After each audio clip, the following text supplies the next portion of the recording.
Programme में आपको खुशामदीद कहते हैं। मैं असदुल्लाह खान हूँ। अमरीकी सदर डोनाल्ड ट्रंप ने पाकिस्तान समेत 8 इस्लामी ममालिक के सरबराहान से बहुत अहम मुलाकात की है।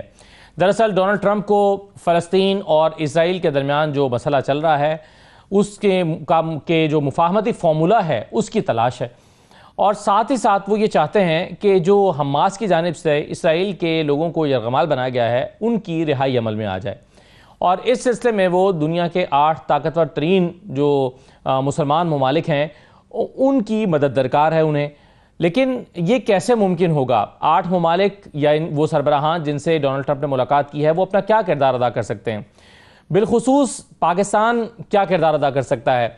और अगरचे ये अपने तौर पर एक अहमियत की हामिल चीज़ है कि डोनाल्ड ट्रंप ने पाकिस्तान को उन ताकतवर ममालिक में शामिल किया जो अपना कोई रोल प्ले कर सकते हैं, और उसमें पाकिस्तानी वज़ीर-ए-आज़म भी शामिल हुए, शरीक हुए। इससे पाकिस्तान की कदर मंजिलत और इज़्ज़त और वक़ार में इजाफ़ा हुआ है, जिसमें कोई शक नहीं है। लेकिन क्या अमली तौर पर भी इस ख़ास मामले में, जहाँ पर पाकिस्तान की एक फ़लस्तीनियों के साथ एक हमायत और एक ख़ास राय पहले से मौजूद है, पाकिस्तान क्या किरदार अदा कर सकता है? क्या ऐसा कोई किरदार जिस पर हमास एग्री नहीं कर रहा और इज़राइल को फ़ायदा बज़ाहिर होने का इम्कान है? क्या ये मुमकिन है?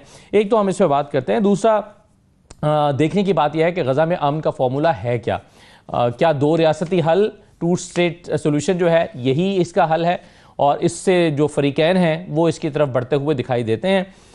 ईरान का मामला जो है वो क्या फिर से टेढ़ा हो रहा है अमेरिका की नज़र में? और अमेरिका जिस तरह से कल भी हमने इस पर थोड़ी सी बात की थी कि IAEA को साफ इनकार कर दिया, और कल जो अपनी तकरीर में डोनाल्ड ट्रंप ने ईरान को तनकीद का निशाना बनाते हुए ये कहा कि इनके हथियार मोहलिक हैं और दुनिया के लिए ख़तरनाक हैं, तो ईरान ने इस पर आज वजाहत की है। उसने कहा कि हम अपनी यूरेनियम की अफजूदगी का अमल नहीं छोड़ेंगे और हम एटमी हथियार बनाना भी नहीं चाहते, लेकिन हम ये भी नहीं करेंगे कि हम यूरेनियम की अफजूदगी छोड़ दें। ये वाज़े तौर पर ईरान ने कर दिया। उधर तालिबान हुकूमत जो है अफ़गानिस्तान से, वो बगरान के मामले पर डोनाल्ड ट्रंप को पहले ही इनकार कर चुकी है। फिर जो एक धमकी रूस के हवाले से कल डोनाल्ड ट्रंप ने लगाई कि रूस से ख़रीदारी बंद कर दे दुनिया के तमाम ममालिक। अब दुनिया के बड़े ममालिक इंडिया, चाइना, ये तो रूस से तेल की ख़रीदारी बंद करते हुए दिखाई नहीं दे रहे। तो ये 4, 5, 6 चीज़ों में जो डोनाल्ड ट्रंप इन्वॉल्व हुए हैं पिछले 3-4 दिन के अंदर अंदर, कोई ऐसा इसमें से मामला है जिसमें उन्हें कामयाबी मिल सकती है? तो इन तमाम चीज़ों पे हम बात करेंगे और फिर देखेंगे कि अक़वाम मुत्तहिदा को क्यों अपने निशाने पर ले लिया है डोनाल्ड ट्रंप ने, और पाकिस्तान का किरदार इन तमाम चीज़ों में क्या बनता है। मेरे साथ आज के प्रोग्राम में ब्रिगेडियर हारिस नवाज साहब मौजूद हैं, दिफाई तजज़ियाकार हैं। बहुत शुक्रिया ब्रिगेडियर साहब, आपको खुशामदीद कहते हैं। जमील अहमद खान साहब हमारे साथ मौजूद हैं, साबिक सफ़ीर हैं। जमील साहब बहुत शुक्रिया। मंसूर अहमद खान साहब हमारे साथ मौजूद हैं, आप भी साबिक सफ़ीर हैं। मैं आप सबको खुशामदीद कहता हूँ। और मैं ब्रिगेडियर हारिस साहब आपसे शुरू करते हुए, पाकिस्तान से अमेरिका क्या चाहता है? यानी ये अपनी जगह अहमियत की हामिल है जिस पर हम मुसलसल बात कर रहे हैं कि पाकिस्तान की इज़्ज़त अफजाई हुई है, पाकिस्तान को के वक़ार और कदर मंजिलत में इजाफा हुआ है, उसको अहम जाना जाने लगा है पिछले कुछ अरसे में, और शायद उसकी वजह मई 2025 में जो इंडिया के साथ एक मामला हुआ उसकी वो भी एक बड़ी वजह है। लेकिन अब इस इजराइल और फ़लस्तीन के मामले पर पाकिस्तान कोई अपना किरदार अदा कर सकता है? देखिए, बात ये कि Pakistan has re-emerged as a very strong regional stabiliser, और वो ज़ाहिर मार्का हक के बाद, बयान महसूस के बाद जिस तरीके से पूरी कौम को chief field marshal Asim Munir ने इकट्ठा किया और फिर अपनी प्लानिंग से, एग्जीक्यूशन से, फायरिंग कमांड से इंडिया के 6 घंटे में घुटने टेक दिए, that is really has conveyed a very positive message to the whole world कि पाकिस्तानी मुसल्लह अफवाज बहुत ही प्रोफेशनल, हार्ड वर्किंग है, बैटल हार्डन है, और उसके साथ पाकिस्तान एक बहुत ही रिस्पॉन्सिबल मैच्योर मुल्क है। लेकिन उसके साथ फिर उस जो अभी दोहा में जो हालात हुए हैं, पाकिस्तान ने इवन ईरान के लिए भी बहुत स्ट्रॉन्ग स्टांस लिया, और अभी भी इवन अरब ममालिक में भी किसी को काउंटर पाकिस्तान सबसे ज़्यादा स्ट्रॉन्ग नुक्ता नजर रखा है। दोहा में भी, इवन यूनाइटेड नेशन में भी, हर जगह पे पाकिस्तान ने खुल के पैलेस्टाइन की सपोर्ट की है, गाजा के पैलेस्टीन के लिए, उनकी फूड सप्लाई के लिए, उनकी अट्रॉसिटीज़ के लिए, इजराइल पे सैंक्शन लगाने के लिए, यूनाइटेड नेशन यहाँ तक आके इसकी मेंबरशिप डिस्कनेक्ट कर दी जाए। बट द पॉइंट इज कि देखें, जब तक इस्लामिक ममालिक और अरब ममालिक का जो एक मौका था कि जब अरब दोहा में कॉन्फ्रेंस हुई है, so they could not show unity. एक खाली करारदाद लाने से कोई फायदा नहीं था, आपने कंडेम भी कर दिया, इस्लामिक टास्क फोर्स की बात भी हो गई, बट क्या आपने कोई मीनिंगफुल पर्पसफुल आपने कॉन्क्रीट स्टेप लिए जिससे इजराइल को थ्रेट करते कि जी आप 4-5 दिन के अंदर अगर सीजफायर नहीं करते और आप जेनोसाइड बंद नहीं करते हैं, फूड सप्लाई स्टार्ट नहीं करते हैं, तो हम आपके ऊपर ये 3-4 चीजें सेंक्शन लगा देंगे, ट्रेड सेंक्शन लगाएंगे, हम आपकी एयर कमर्शियल आपकी इजराइल की फ्लाइट अरब इलाकों से नहीं जाने देंगे, हम अब्राहम अकॉर्ड के ममालिक जो है वो सस्पेंड अपनी कर देंगे, जो उससे सफारती ताल्लुकात है। कहीं ये करते तो अभी इजराइल अब तक बैठ गया होता, उनके इकोनॉमिक लॉस कितना होता। लेकिन आप यही बातें वहां कर रहे हैं, यही कर रहे हैं, बट बड़ी दफा आप 8 ममालिक स्ट्रांग मुसलमान मुल्कों ने ट्रंप से मुलाकात की है। ट्रंप ने क्या कहा, हैरानी की बात है कि मैं इंटरेस्टेड हूं कि ये मुसलमान मुल्क इजराइल के कैदी छुड़वा लेंगे। Is it enough? क्या उन्होंने ये कहा कि जंगबंदी सबसे पहले मुझे चाहिए, गजा में अट्रॉसिटी बंद होनी चाहिए, जुल्म बर्बरी बंद होनी चाहिए, फूड जो बारगेन जो एक एम्बार्गो लगाया वो खत्म होना चाहिए? नहीं, ये इस्लामिक वाले को चाहिए बात करिए कि ऑटोमेटिकली जिस दिन लड़ाई बंद होगी, सीज फायर होगी, सही है, नेक्स्ट से हमास वो कैदी भी वापस अच्छे छोड़ देगा, उधर से पैलेस्टीन इजराइल के कैद से पैलेस्टीन वापस आ जाएंगे। सही है। नहीं, लेकिन अभी तक जो हम देख रहे हैं, बिल्कुल सही है सर, आपने ठीक कहा, लेकिन अभी तक जो हम देख रहे हैं वो तो ऐसा लगता है कि अमेरिका इजराइल की हिमायत में मुस्लिम ममालिक की मदद चाहता है। इस पर मंसूर अहमद खान साहब, आप इसको कैसे, इस मामले को देखते हैं कि यकतरफा तौर पर कैसे मुमकिन है कि मुस्लिम ममालिक फ़लस्तीन के खिलाफ जाते हुए, जबकि उनके ऊपर एक ऐसा बदतरीन जुल्म हुआ है और अब जो लोग भूख से मर रहे हैं, ग़िज़ा की किल्लत का शिकार हो गए हैं, ये कैसे मुमकिन है कि 8 इस्लामी मुल्क या इसमें आप ज़्यादा भी शामिल कर लें, क्या ये इजराइल की उस तरह से मदद करने में किरदार अदा कर सकते हैं बावजूद इसके कि फ़लस्तीनियों को कुछ भी ना मिल रहा हो इस डील में?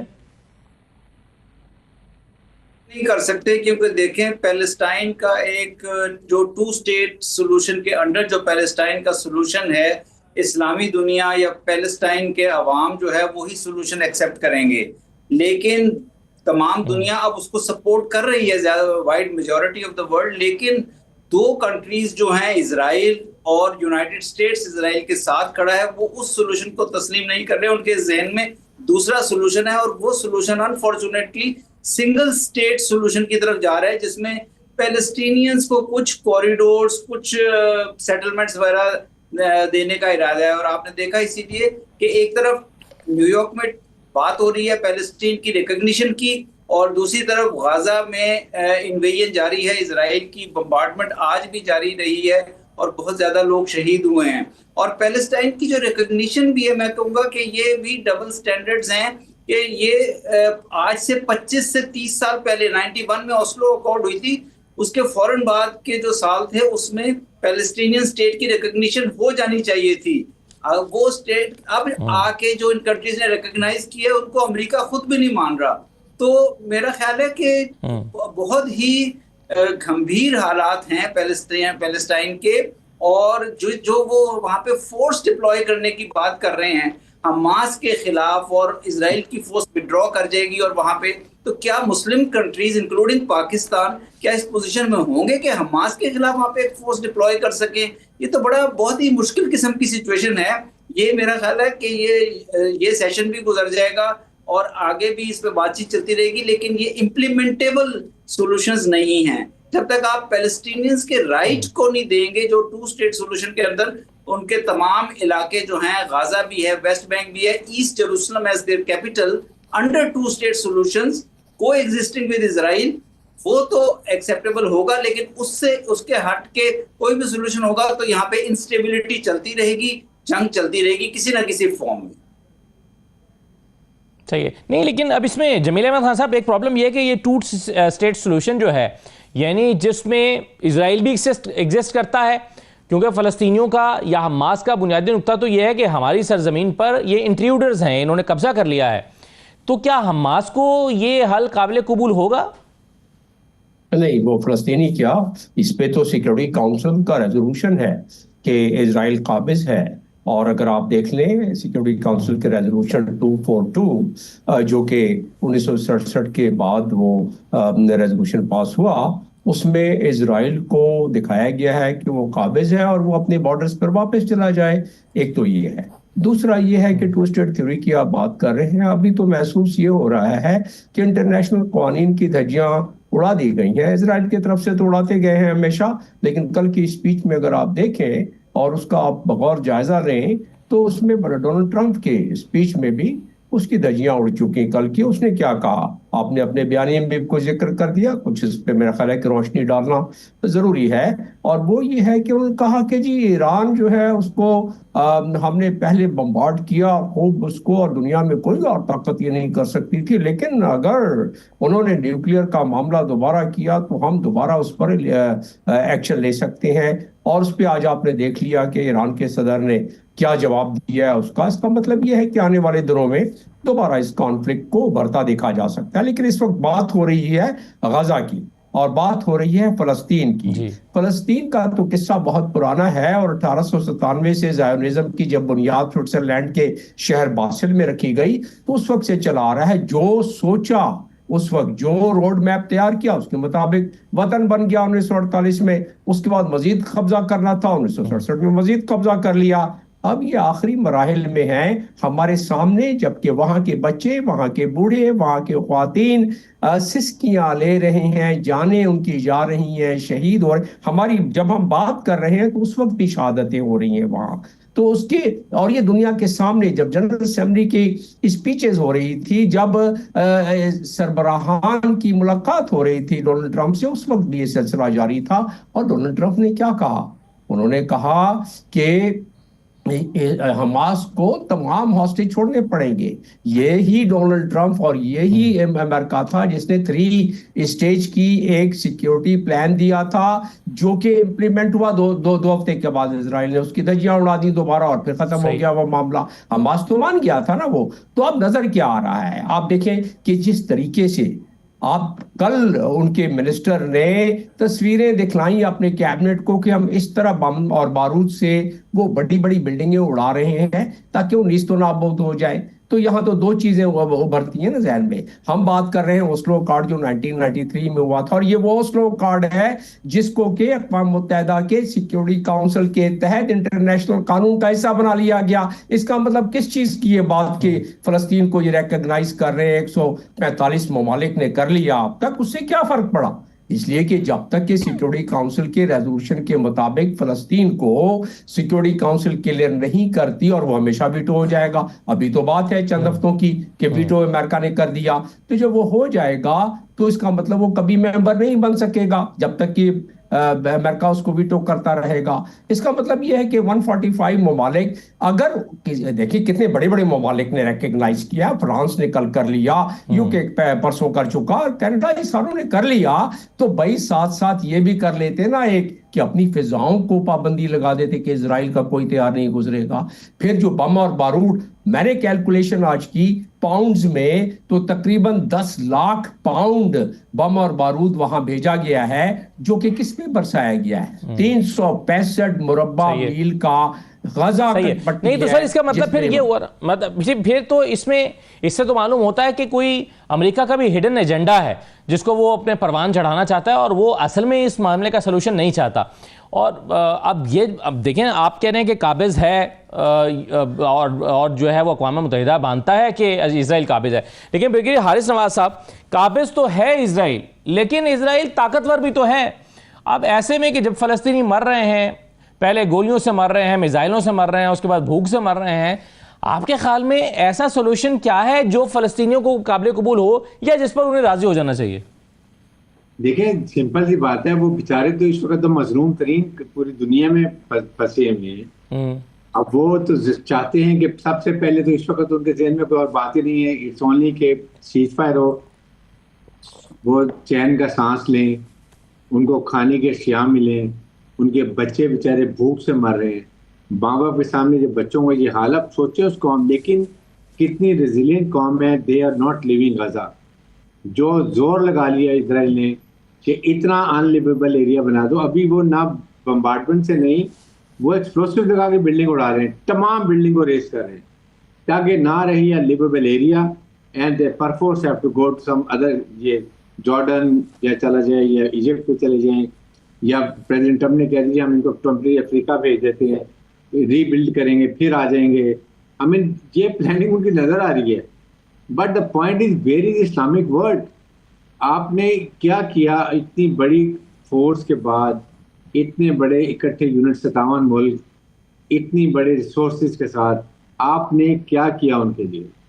किसी अरब ममालिक में मुझे बताएं कि वो एक स्ट्राइक हुई है, इटली में मुजाहरे हो रहे हैं, इटली गवर्नमेंट फोर्स हो गई कि वो भी एक्सेप्ट कर ले, फ्रांस में देख लें, इंग्लैंड में कितने मुजाहरे हुए हैं, and where is the Islamic world?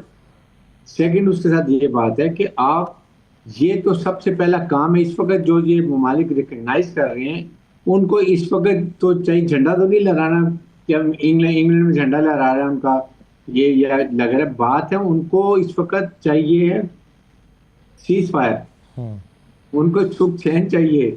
वो किससे देना है? खत्म कर देंगे तो झंडा लहराता रहे, क्या फर्क पड़ता है? सही, ये बात है। इसलिए इस्लामिक मालिक को चाहिए था, जब ये अरब कॉन्फ्रेंस हुई है दोहा में, वहां पर कोई मुश्तरका लाएमल तो बना लेते। कोई इंडिया को इजराइल ये तो कहते थे कि हम ये 2-3 आप पे सैंक्शन लगा देंगे अपनी तरफ से। ना आपको यूएन में जाना पड़ता था, ना जनरल असेंबली में जाना था, ना आपने अमेरिका से इजाजत लेनी थी, आप कुछ तो करते। इसीलिए तो आप सोचिए कि अरब ममालिक जो है वो पाकिस्तान से पैक कर रहे हैं। Ultimately their direction is being change towards China. जो उन्होंने J-10 ने, J-17 ने, इलेक्ट्रॉनिक वॉरफेयर में, साइबर वॉरफेयर में, PL-15 ने जो कुछ इंडिया का हाल किया, उससे रियलाइज किया कि अभी हमें टोटल डिपेंडेंट अमेरिका पे नहीं होना चाहिए। इसलिए कि अमेरिका ने टोटल मिडिल ईस्ट पर ऑलमोस्ट कब्जा किया हुआ है जी। जब वहां पर उनके नेवल बेसिस भी हैं, एयर बेसिस भी हैं, उनके ट्रुप्स भी हैं, उनके एयर डिफेंस भी है, तो what is left? Can they tell them to America को जी आप निकल जाए? और पैसा सारा अमेरिका में इनका। वहां पर ईरान का जो हवा था क्रिएट किया हुआ, तो वो ईरान से ताल्लुकात अच्छे हो गए। ट्रिलियन डॉलर का वेपन एमुनिशन ईरान के डर की वजह से अमेरिका ने इनको बेचा है।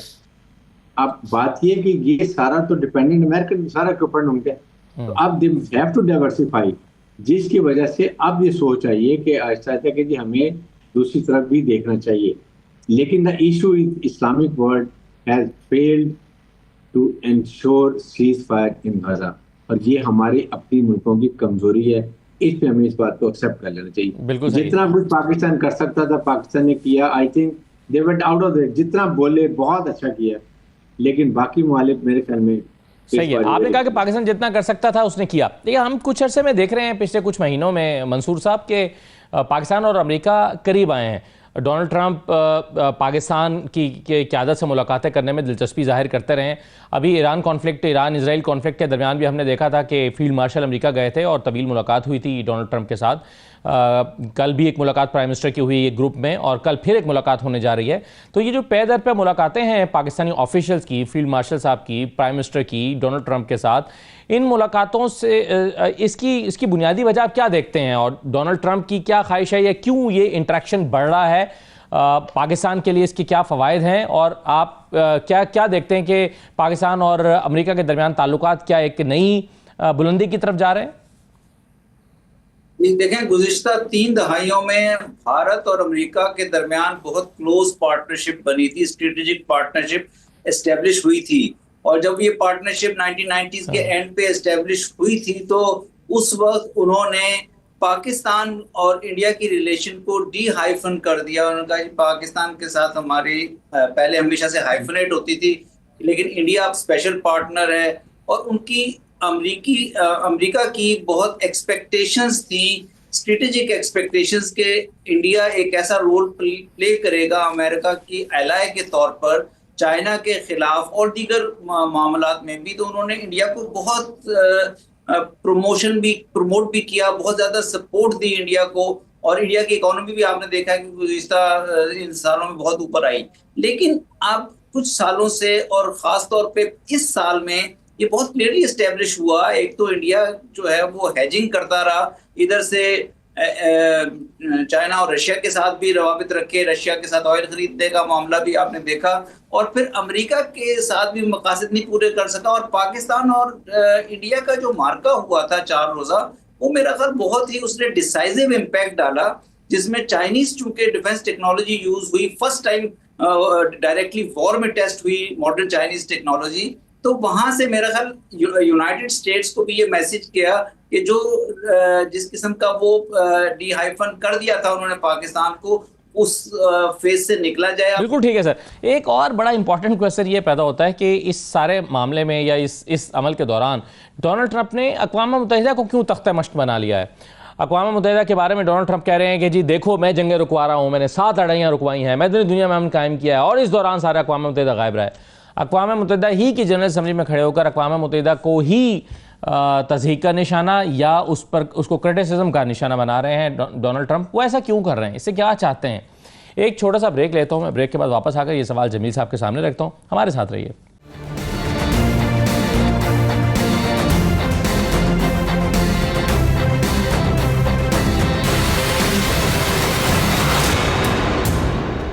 ब्रेक के बाद आपको दोबारा खुशामदीद कहते हैं। जमील अहमद खान साहब, ये अमेरिका ने, डोनाल्ड ट्रंप ने इनफैक्ट ये अक़वाम मुत्तहिदा को क्यों तख्ता मश्क बना लिया है? ये कहना कि मैंने देखो दुनिया में अमन कायम किया है, मैंने 7 लड़ाइयाँ रुकवाई हैं, और इस दौरान अक़वाम मुत्तहिदा गायब रहा है। अक़वाम मुत्तहिदा ही की जनरल असम्बली में खड़े होकर वो बातें क्यों कर रहे हैं? इससे वो क्या चाहते हैं? तो नहीं, उन्होंने खुद उसको बता भी दिया ना कि क्यों चाहते हैं वो।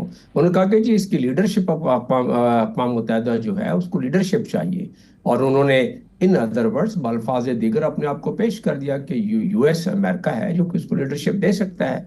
तो यही तो कोशिश रही है शुरू से, यही मंबा, यही मकसद है उसका। तो बहरहाल अक़वाम मुत्तहिदा को पिछले दौर में भी जब डोनाल्ड ट्रंप अपने पहले टर्म में आए थे तो उस वक्त भी अक़वाम मुत्तहिदा के, मैं क्योंकि अक़वाम मुत्तहिदा में मैंने अपनी खिदमात अंजाम दी हैं कोई 9 साल 9.5 साल, तो मुझे इल्म है कि उसके किस तरह खदोखाल होती हैं और किस तरह अक़वाम मुत्तहिदा की वर्किंग होती है। तो मैंने पिछली दफ़ा की अगर आप देखा जाए तो उन्होंने पिछली दफ़ा फंडिंग कम कर दी थी।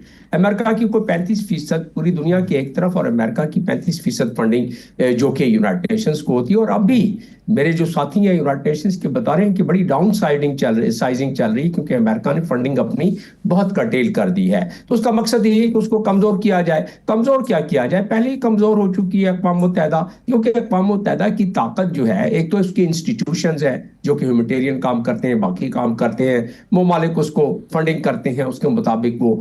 अब लेकिन अक़वाम मुत्तहिदा को अगर वीटो की जद में ले आया जाए, अक़वाम मुत्तहिदा की तरह या दुनिया अगर कोई, जिस तरह आप गाज़ा की मिसाल ले लें कि 6 मरतबा अमेरिका ने उसको वीटो कर दिया है पीस, और अक़वाम मुत्तहिदा की सिक्योरिटी काउंसिल या अक़वाम मुत्तहिदा के चार्टर का पहला प्रीएम्बल क्या है कि दुनिया में पीस कायम करना है, दुनिया में अमन कायम करना है। अब उस अमन की धज्जियां अक़वाम मुत्तहिदा के चार्टर के तमाम उसूलों और तमाम कानून को बलुए ताक रखते हुए अगर उसको वीटो कर दिया जाए तो 145 ममालिक बेशक इसको रिकॉग्नाइज करते रहे, और रिकॉग्नाइज करने के साथ बायलैटरली अगर वो इतने हिम्मत दिखला रहे थे तो सारे बायलैटरली कहते कि जी हम अपनी सफारतकारी उनसे ख़त्म करते हैं, अपने सफ़ीर वापस बुलाते हैं, उनके वापस भेजते हैं, उनकी मसनूआत ख़त्म करते हैं, उन पे सैंक्शन लगाते हैं। किसी ने ऐसा नहीं किया। बाकियों तो छोड़े, अपने घर की बात कर लेते हैं। ओआईसी के अपने चार्टर में उसके पहले ही प्रीएम्बल के पैराग्राफ 16 में दिया हुआ है कि फ़लस्तीन काज को मुकद्दम समझा जाएगा और उनकी मदद की जाएगी। फिर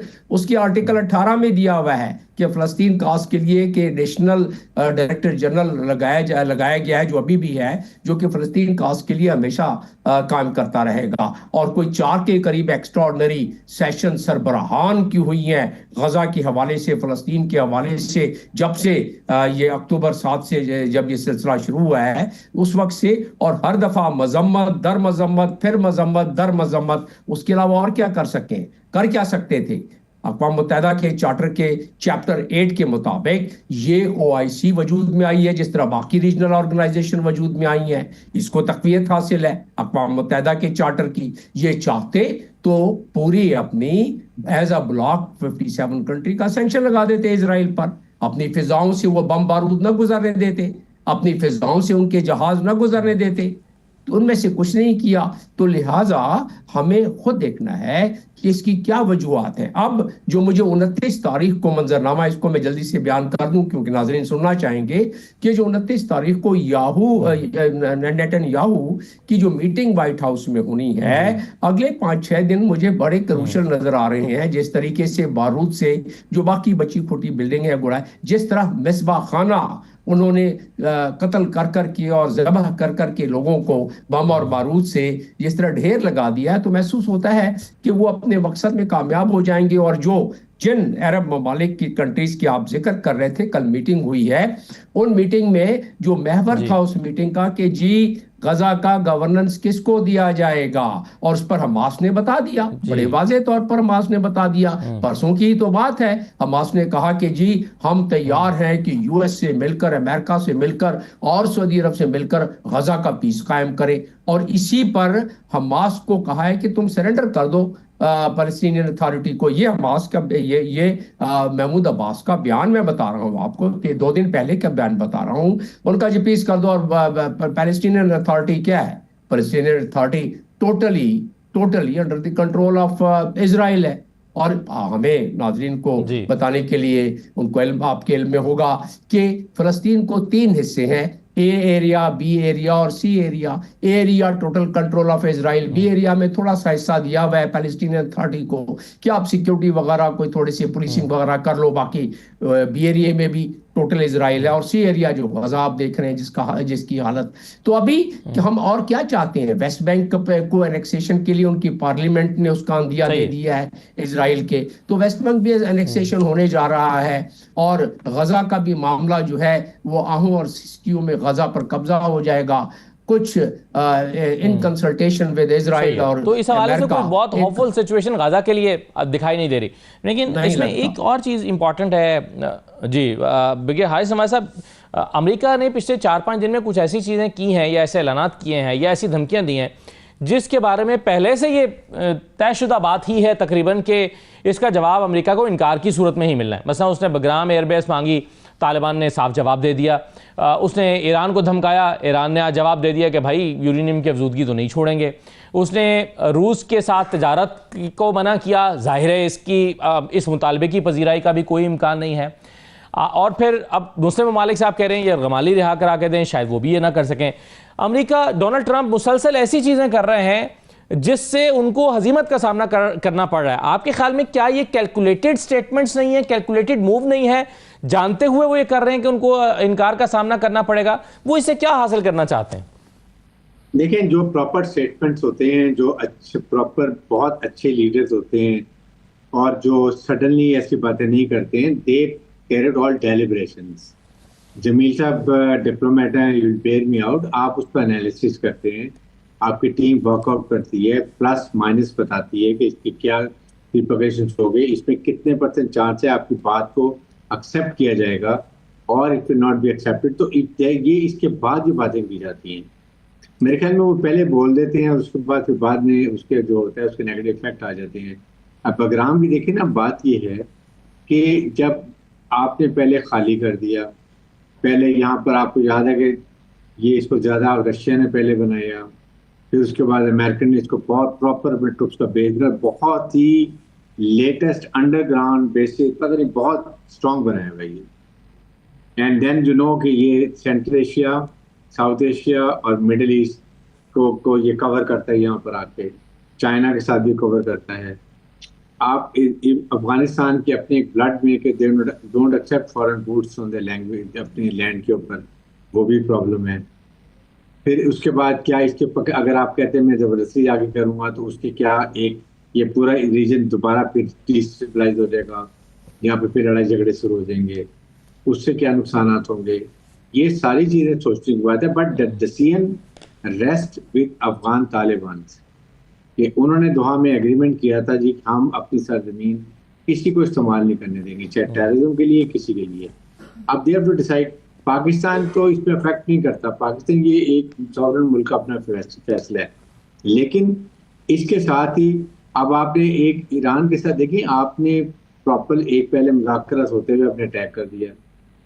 अब आप उनको इतनी स्पेस तो देंगे कि for their peaceful purpose, for electricity के लिए, फॉर एग्रीकल्चर के लिए, they have all the right under the protection and charter of international atomic energy commission, वो कुछ परसेंटेज यूरेनियम के इन्वेस्ट कर सकते हैं ताकि वो अपने जो एनर्जी यूज के लिए इस्तेमाल करें।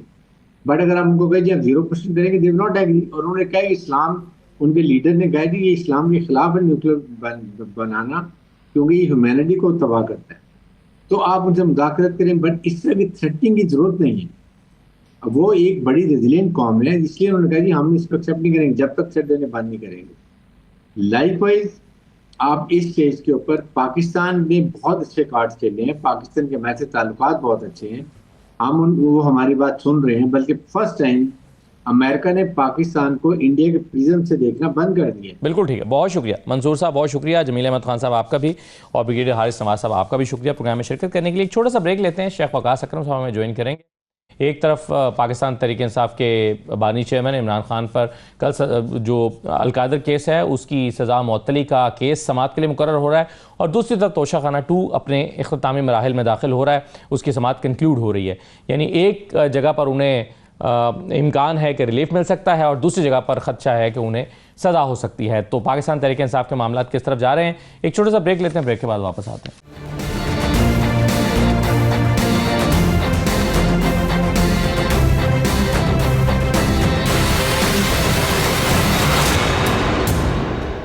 ब्रेक के बाद आपको दोबारा खुशामदीद कहते हैं। शेख वकास अकरम साहब हमारे साथ मौजूद हैं, सेक्रेटरी इत्तलात हैं पाकिस्तान तहरीक इंसाफ के। शेख साहब बहुत शुक्रिया, खुशामदीद। शेख साहब एक तरफ तो कल अलकादिर केस की समाअत फिक्स हो गई है अल्लाह अल्लाह करके बहुत अरसे के बाद, और वहाँ पर इम्कान है इस बात का कि कुछ रिलीफ मिल सकता है क्योंकि सज़ा मुअत्तली का केस है। दूसरी तरफ तोशाखाना 2 अपने इख्तिताम की तरफ बढ़ रहा है और वहाँ खदशा है कि इमरान खान साहब को सज़ा हो सकती है। तो एक तरफ रिलीफ, दूसरी तरफ सज़ा का खदशा, यानी बात तो तहरीक इंसाफ यानी इमरान खान साहब की वहीं के वहीं खड़ी है। तो ये इस अदालती मामले से निकलेंगे कैसे?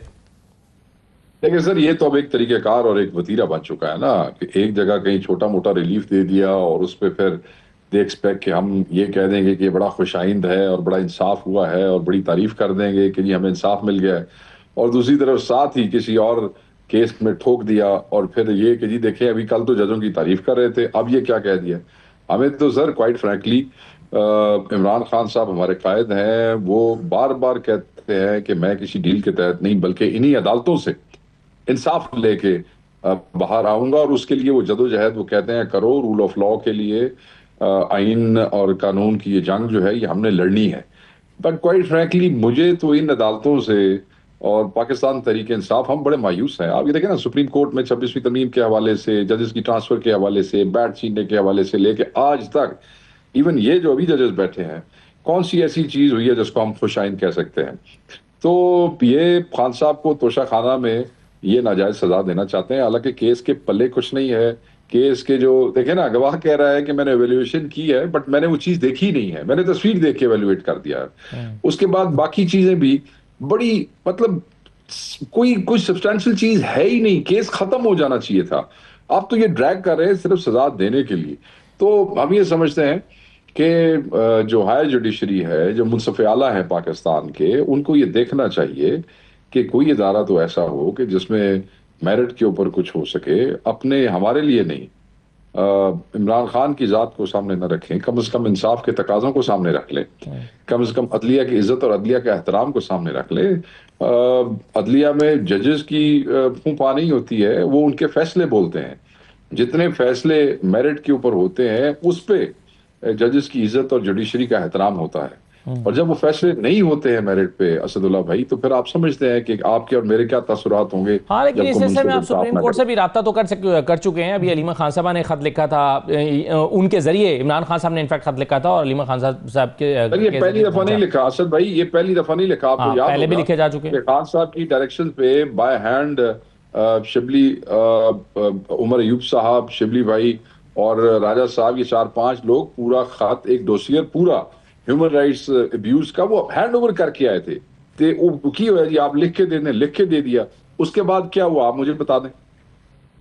सही है, नहीं तो फिर आपकी होप क्या है? मेरा सवाल यही है ना कि अभी देखिए आपको अलकादिर केस का केस फिक्स कराने के लिए 9-10 महीने लग गए। जनवरी से सजा हुई है, 9वें-10वें महीने में जाके आपका केस लग रहा है। हो सकता है 1-2 समातों में कुछ रिलीफ भी मिल जाए, लेकिन अब तोशाखाना 2 की जब आप सजा मुअत्तली के लिए दरखास्त लेकर दोबारा इस्लामाबाद हाई कोर्ट के पास आएंगे तो शायद आपको मजीद 10 महीने लगें करवाने के लिए। तो अदालतों से फिर आपकी या स्ट्रैटेजी या होप्स क्या हैं? आप जब सुप्रीम कोर्ट में भी खत लिखते हैं, होप्स तो ऐसे ही हैं कि फिल वक्त तो हम तो ये तवक्को रखते हैं कि शायद सैनिटी विल प्रिवेल। अल्लाह ताला का खौफ जो है वो किसी के दिल में होगा और वो इंसाफ के तकाजों के मुताबिक खान का हक देगा, यानी कि खान को बेगुनाह करेगा।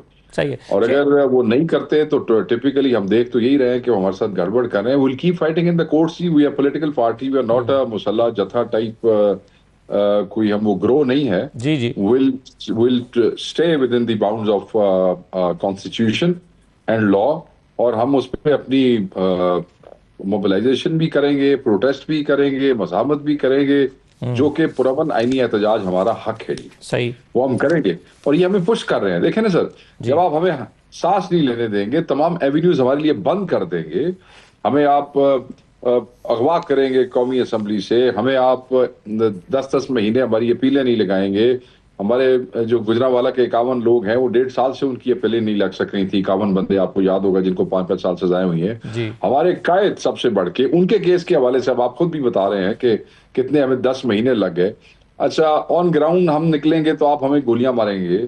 ये जो प्राइम मिनिस्टर ने 245 लगा के कत्ल करवाया यहाँ पे, तो फिर क्या रह जाएगा? फिर ये लावा जो है अंदर पकता रहेगा, और ये एक दिन जब फटेगा तो इससे नुकसान होगा। फिर दूसरा एक हल रह जाता है कि बातचीत, मुज़ाकरात, ये वो चीज़ें। लेकिन इसमें आज रिपोर्ट हुआ इब्तिदा में कि बैरिस्टर सैफ साहब की गाड़ी जो है वो दाखिल हुई है अडयाला जेल में, वो गए हैं। सर कोई ऐसी गल नहीं है। आज मुलाकात हुई है बैरिस्टर सैफ की? सर कोई ऐसी बात नहीं है गाड़ी के अंदर एंटर होने का, क्योंकि कई वकीलों की गाड़ियां अंदर जाती हैं। सलमान सफदर साहब की गाड़ी हर पेशी पे अंदर जाती है। दूसरा, आपके बाबर रवान साहब की गाड़ी अंदर चली जाती है। वो एक दो जिन्होंने खान साहब ने फारिग किया है, वो जो छोटे वकील थे, उन्होंने भी गड्डी अंदर जाती थी। नहीं, वो ठीक है, गाड़ी जाना या ना जाए, गाड़ी जाने का या पैदल जाने का सवाल नहीं है। सवाल ये कि बैरिस्टर सैफ आज गए हैं अडयाला जेल में या नहीं, ये मेरा सवाल ये। जी, मुझे तो ये इत्तला दी गई है कि गए हैं जी, गए हैं। तो इसका मतलब ये है कि फिर एक और चैनल जो है वो चल तो रहा है ना बातचीत का। Khan has categorically directed everybody in the last message कि कोई भी बात नहीं करेगा, कोई अप्रोच नहीं करेगा, क्योंकि they are fooling you, they are wasting your time. तो जिसने बात करनी होगी वो अडयाला भी यहीं पे मौजूद है और खान भी यहीं पे मौजूद है। स्टेटमेंट देना तो एक अलग बात है, लेकिन बहरहाल कोई हैपनिंग तो हो रही है ना सर। अगर बैरिस्टर साहब गए हैं तो ये ऐसे तो नहीं हो सके बैरिस्टर साहब खुद ब खुद चले गए।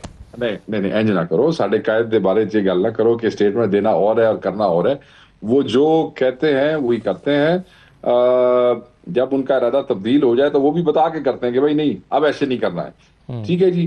तो 100 मामलात होते हैं। वो इंफॉर्मेशन मिनिस्टर भी हैं बैरिस्टर सैफ साहब, खान साहब की हुकूमत के उधर केपी में। तो 100 ऑपरेशनल मामलात होते हैं। जब सीएम को तो मिलने नहीं दे रहे, तो फिर कई चीजें कई तो ये भी तो एक सवाल है कि बैरिस्टर साहब को क्यों मिलने दे रहे हैं। ये भी तो एक सवाल है सर। आज सलमान राजा साहब को भी कितनी तकलीफ करना पड़ी। उन्होंने ट्वीट की कि गैर मुतल्लिका वकीला अंदर दाखिल हो रहे हैं, मुझे नहीं जाने दिया जा रहा। कल फिर मेरे तुसी भाइयों, कल फिर तुसी ये कहोगे कि जी सलमान राजा नूं नहीं मिलन दे रहे, तो सलमान सफदर नूं क्यों मिलन दे रहे ने, और सलमान सफदर प्रोफेशनल वकील है, उन्होंने क्यों मिलन दे रहे। तो ये वो पिक एंड चूज करते हैं, हमें खजल करने के लिए, खराब करने के लिए, हमें इरिटेट करने के लिए, हमें फ्रस्ट्रेट करने के लिए कि सलमान अगर राजा को बाहर खड़े रखेंगे, इररेलेवेंट वकीलों को अंदर भेज देंगे, सलमान सफदर अंदर जाता रहेगा, जो उसके एसोसिएट्स, उसके जूनियर हैं जिन्होंने हेल्प करना है, तैयारी करके साथ हैं, उनको नहीं जाने देंगे। तो ये टीज तो वो मतलब है कि ये तो कर रहे हैं। आप मुख्तलिफ पॉलिटिकल ऑप्शंस को एक्सप्लोर कर रहे हैं सर। आपने अभी कमेटियों से भी रिजाइन किया, पहले कौमी असम्बली से, फिर सेनेट से। आप एक इत्तला ये भी आई है कि कमेटियों से इस्तीफों के बावजूद जो आपके कमेटी चेयरमैन थे वो मराहत ले रहे हैं, यानी ज्यादातर लोगों ने गाड़ियां वापस नहीं की। एक तो उसकी खान साहब की असदुल्ला भाई वाज़े, कुछ लोग उस दफा जब खान साहब का 2-3 हफ्ते पहले एक ट्वीट आया ना, जो उसमें खान साहब का पैगाम था, जिसमें यह कहा गया था कि जो गाड़ियां हैं, ट्वीट में लिखा हुआ है कि जो गाड़ियां हैं वो वापस कर दें। तो कई बंदों ने मुझे कहा, देखो जी खान साहब ने गाड़ियां तो कहने की केड़ी लोड़ सी, इस्तीफे हो गए हैं और तो फिर गाड़ियां और हर चीज तो वापस चली गई होगी। मगर खान साहब क्योंकि देखें ना, विजन भी रखते हैं, उनको पता भी है, तो उन्होंने कैटेगोरिकली गाड़ियां और मराहत का कह दिया था कि ये बड़ी खुशाइन बात है कि इस्तीफे आ गए हैं, अब आप ये भी वापस कर दें। तो बिल्कुल पार्टी की तरफ से, लेकिन कुछ लोगों ने नहीं किए वापस गाड़ियां, तो जिनको नहीं किए उनको कर देने चाहिए। ये नामुनासिब बात है। जब इमरान खान साहब का हुक्म आ गया तो तेल और गाड़ी कोई ऐसी चीज नहीं है। हम इतनी बड़ी इस बात का हिस्सा हैं, इनकी क्या शेख साहब हैसियत है? ये बताएं कि इस बात के कितने इम्कानात या खदशात मौजूद हैं कि खान साहब की बात जो उनके ट्विटर पे आती है वो पूरी की पूरी सही नहीं आती। इस पर खुद अली मोहम्मद खान साहब ने सवाल उठाया आपकी पार्टी से। वो कहते हैं जी मैं तो पूरी तरह से यकीन नहीं कर सकता कि खान साहब जो कह रहे हैं वो ट्विटर पे हो सकता है कि पूरी बात ना आती हो या गलत बात आ जाती हो। इसमें कितना गलती का इम्कान मौजूद है?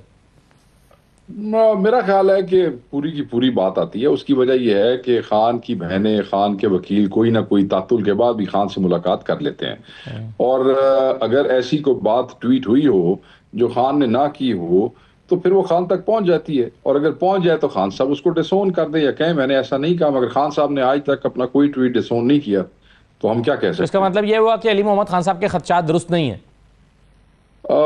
देखें, अब तुसी और इंफॉर्मेशन सेक्रेटरी तो कोई पार्टी वाले दे खिलाफ तो ना बयान लो। नहीं, खिलाफ ना दें आप। मैं ये समझता हूं कि सॉरी एक्सक्यूज मी, मैं ये समझता हूं कि पार्टी के दोस्तों को भी बात करते हुए एहतियात बरतनी चाहिए, सबको ये एहतियात बरतनी चाहिए। एक अभी कंट्रोवर्सी सैटरडे को भी हुई जिसमें आपने अजानें दी, लेकिन आपकी पार्टी के लोग मुसलसल कह रहे हैं कि नहीं जी हमारा तो इससे कोई ताल्लुक ही नहीं है, बैरिस्टर गौहर समेत। ये क्या देखिए जी, मामला है? मैंने जो अजान दी वो मिशन हुक्म अजान के तहत दी जी।